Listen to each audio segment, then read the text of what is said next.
जिस मिशन में जुड़ा हुआ था रविदास मिशन, जाति से मैं चमार हूँ। हरिजन है, चमार है? चमार चमार बोलते हैं हमारी मैं साइड में। बता रहा हूँ।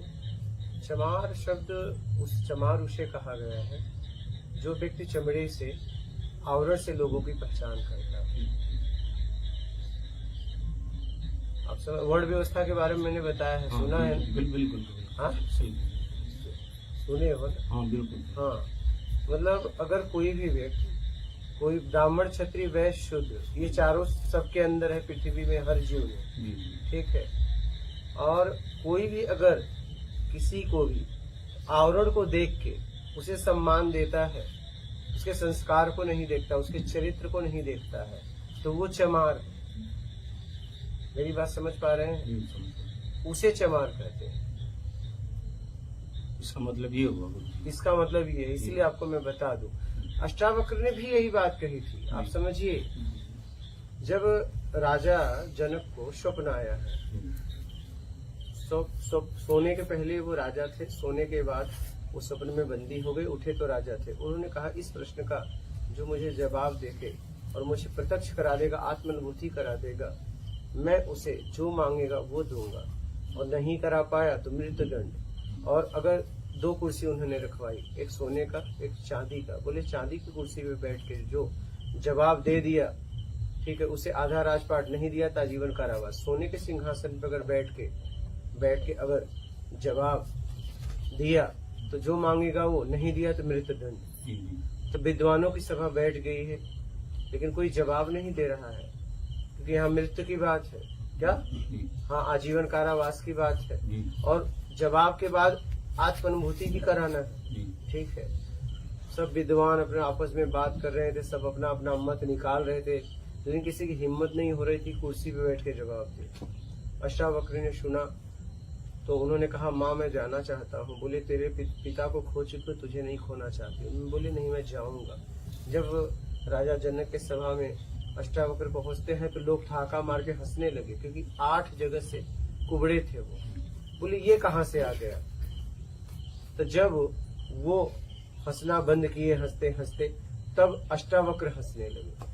और अष्टावक्र हंसते हंसते कहे कि मैं तो सोचा राजा जनक के सभा में विद्वान बैठे, ये तो चमारों की सभा है, कि हमारे टेढ़े मेढ़े शरीर को देख रहे हैं। तो उन्होंने उदाहरण दिया कि गन्ना टेढ़ा मेढ़ा होता है, उसकी मिठास टेढ़ी मेढ़ी नहीं होती है। जलेबी टेढ़ा मेढ़ा होता है, उसकी मिठास टेढ़ी मेढ़ी नहीं होती है। और बहुत जोर से हंसे तो राजा जनक को ये समझ में आ जाए कि अब कोई उत्तर देने वाला आ गया, और वो चले जाते हैं, सोने के सिंहासन पे बैठ जाते हैं और कहते हैं, राजन प्रश्न करो। तो जैसे ही राजा जनक प्रश्न करने की शुरुआत करते हैं, बोलते हैं रुको। प्रश्नकर्ता नीचे होता है, उत्तर देने वाला ऊपर होता है, पहले राजगद्दी छोड़ दो। तब राजा जनक को पक्का हो जाता है कि अगर मुझे कोई राजगद्दी से उतार दिया तो इसका मतलब वो आ गया। क्या? वो आ गया जिसकी खोज थी मुझे,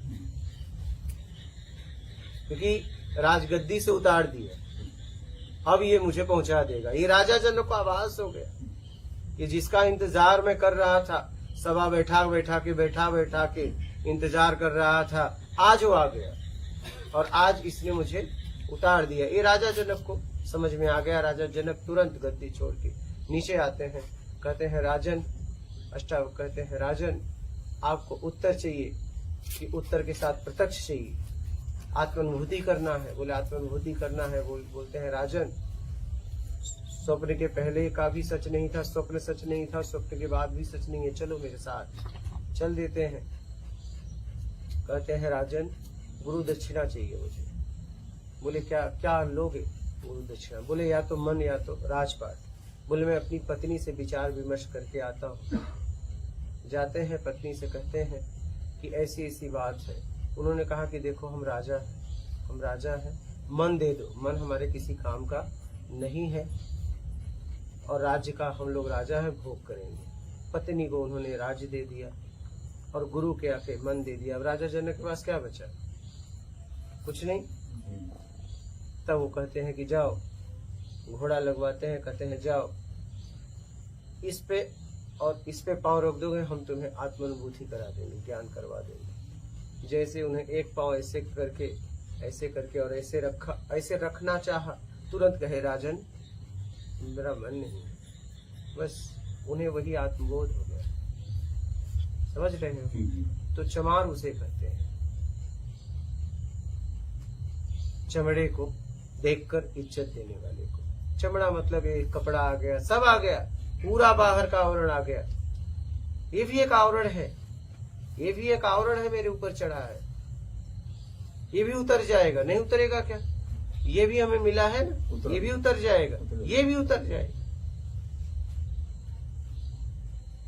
ये भी जाएगा, ऐसा नहीं।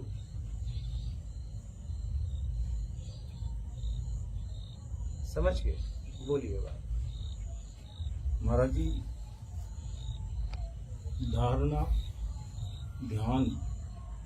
धारणा निर्विकार होने की बन गई, तो वहाँ ध्यान कैसे आ गया? ध्यान कैसे आ गया? जैसे आपने जैसे कुछ कह दिया कि मुझे चाहिए, तो ध्यान उससे चला गया ना। हाँ, ध्यान आ गया। और फिर इस पे काम होगा, फिर उस पे काम भी तो होगा, ध्यान से काम होगा। फिर उस पे काम करोगे ना। ध्यान चला गया, लाने के लिए काम करोगे। हाँ, लाने के लिए काम करोगे जी। बस। फिर उसके अगला स्टेप है समाधि। वो अपने आप हो जाएगा, जब काम पूरा हो जाएगा वो समाधि में तो समाधि हो जाएगी। और फिर तुम, और फिर ब्रह्म की यात्रा। बस।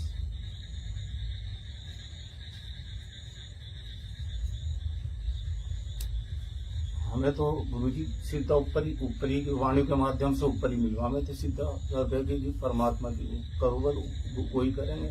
और ये तो पहली सीढ़ी है गुरुजी। हाँ, तो वही जो ऐसी घूम गई खोपड़ी पूरी साल का सारा दरा रह गया। मैंने साउंड भी इकट्ठा करा था, आश्रम बन मारे थे मुझसे। कह रहे थे कि तुम्हें आश्रम पे छोड़ देंगे, तुम सत्संग भी करा करो। मैंने कहा जब मेरे पास, अब गुरुजी आपके पास है, जब तक वो व्यक्ति इस उपलब्धि में ना हो जाए, जब तक उस गद्दी पे बैठने लग जाए। और हमारे यहाँ तो सारे लाल कपड़े पहन गए बैठ गए। और कबीरदास जी का भी कर रहे हैं, और उनका भी उन्होंने कहा भाई तुम हमारे मिशन को, तुम्हारी बिरादरी का मिशन है, जो कि इनकी बिरादरी का मिशन है, इनकी बिरादरी का मिशन है। और सत्संग सब मिल गया। क्या गुरुजी हुआ ये कि जैसे कहा कि मीरा ने ये वाणी गई, वो मीरा ने उस स्थिति में पहुंच के वो वाणी गई। और आप उसका आकलन कैसे कर रहे हैं? आप इसको स्पष्ट नहीं कर सकते जब तक वो स्थिति आपकी नहीं बनेगी, जब तक वो मीरा की वाणी नहीं आएगी।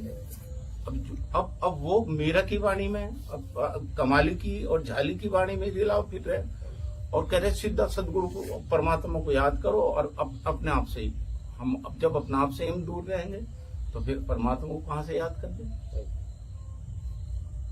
जब तक हम अपनी उपलब्धि नहीं प्राप्त करेंगे, हम अपने स्वयं को नहीं जानेंगे, जब तक अगली यात्रा चालू नहीं होगी। ये तो गुरुजी मेरी स्पष्टता ये हुई है। मैं तो सारा साउंड बाउंड भी दे दिया, वो भी दे दिया। मैं तो गुरुजी आपके, मेरी मतलब आपके शब्द, और एक चीज और है गुरुजी, मेरा 20 साल का अनुभव कि जो आपके शब्द को मैं ये नहीं समझ पाया, ये शब्द कहाँ से आपके निकलते हैं। मैं बहुत प्रयास करता हूँ, लेकिन खोपड़ी में एकदम ये मुझे भी नहीं पता, ये मुझे भी नहीं पता। आते हैं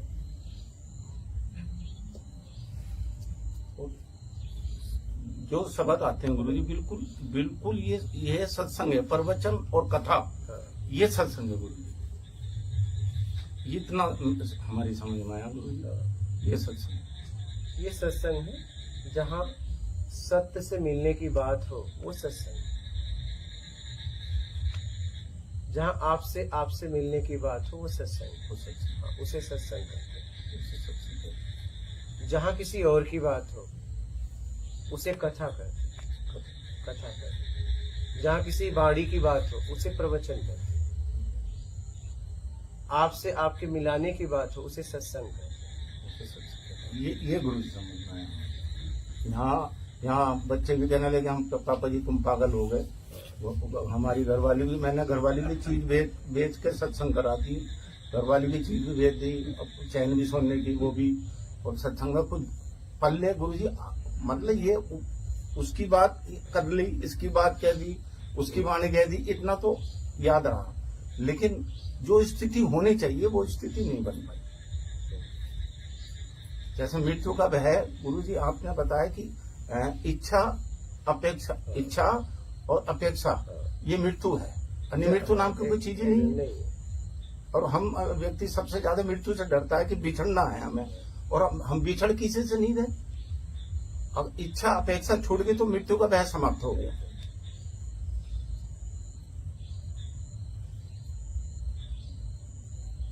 ये तो गुरुजी हमारी समझ में आया। हमने जीवन में, और गुरुजी कहूंगा मैं लाइफ पे चल रहा हूं,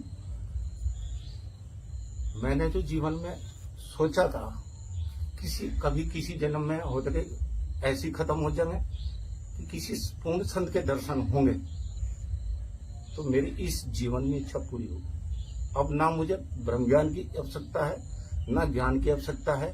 आपके महाराज जी दर्शन हो गए, और चाहे मुझे 1000 बार आ जाओ आवे तो गुरुजी हर जन्म में तुम मुझे मिलेंगे। बस आपके दर्शन, आपका सत्संग, और कोई इच्छा नहीं। यही स्वर्ग है और यही नरक है, और कहीं भी नहीं। ना कोई परमात्मा है, आत्मा तो है, परमात्मा है जी कहीं, हमने तो देखा नहीं। अब मैं पढ़ा हूँ कहीं, अक्सर मैं ड्राइवर है मेरा, पैसा कोई चिल्ला रहा है, हाँ परमात्मा मुझे बचा लो, तो ऐसी स्थिति में तो वो परमात्मा को याद करता है, लेकिन कोई नहीं आता। इंसानी उसकी जान बचाता है, इंसानी जान बचाता है और उसको मंजिल तक छोड़ता है। और सबसे बड़ा भ्रम है कि मेरे से बेईमानी कर ली, परमात्मा फैसला देगा।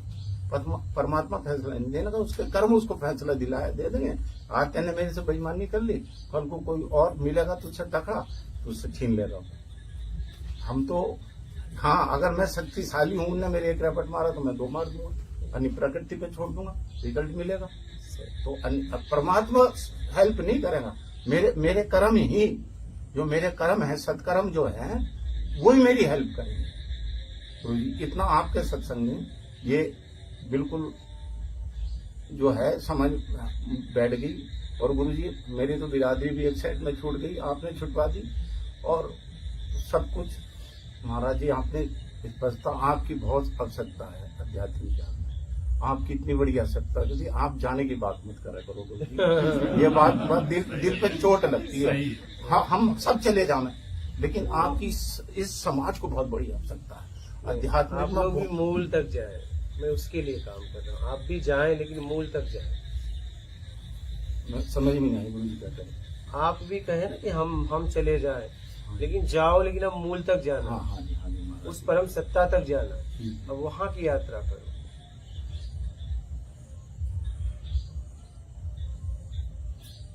हम उसके लिए काम कर रहे हैं। गुरुजी एक मेरी इच्छा होती, जब हरिद्वार साइड में आप सत्संग करें तो गुरुजी बिजनौर, मेरा 26 में रिटायरमेंट है, एक बिजनौर जिला, बिजनौर और नजबाद का क्षेत्र है, उधर भी जरूर आना तो होगा। सत्संग देखो कहाँ पहुँचते हैं। और एक और दिल की इच्छा कह दूं गुरुजी, लाइव चल रहा है, कह दो आपका इजाजत हो। मेरी अंदर की धारणा निकल रही है। समाज में जातिवाद बहुत फैला हुआ है, सभी जानते हैं, लेकिन कोई कहता था कि ब्राह्मण के दर्शन कर ले। आज मुझे ब्राह्मण के दर्शन हो गए, धन्य हो गया महाराज। मेरी जिंदगी में अपनी मैंने देख लिया, हाँ ब्राह्मण है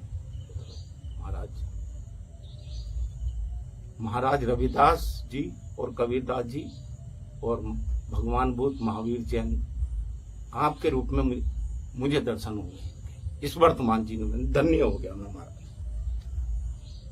धन्य हो गया मैं महाराज। मात नर्मदा।